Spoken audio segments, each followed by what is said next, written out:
এটা বেগৰ ভিতৰত বহুকেইটা বাহিলৈ বিমান যাত্ৰা কৰিছিল আৰু বিমান যাত্ৰা কৰিবলৈ যোৱাৰ সময়তেই যি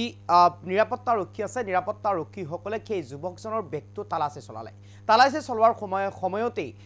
যি CRPF আছে সেই CRPFে সেই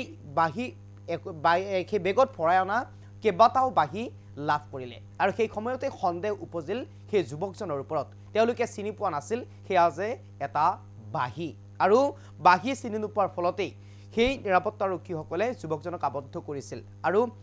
একেলগে বহুকেইটা বাহিলৈ যোৱাৰ বাবে সন্দেহ উপজিছিল যুৱকজনৰ ওপৰত আৰু তাৰ পিছতে যুৱকজনে তাৰ পৰা এটা বাহি উলিয়াই CRPF সকলৰ অৰ্থাৎ নিৰাপত্তাৰক্ষীসকলৰ সন্মুখত খুৰিয়া খুৰত বাহি বজাই শুনালে তেতিয়া মুক্ত হৈ পৰিল বিমানবন্দৰত থকা লোকসকল লগতে নিৰাপত্তাৰক্ষীসকল আৰু অৱশেষত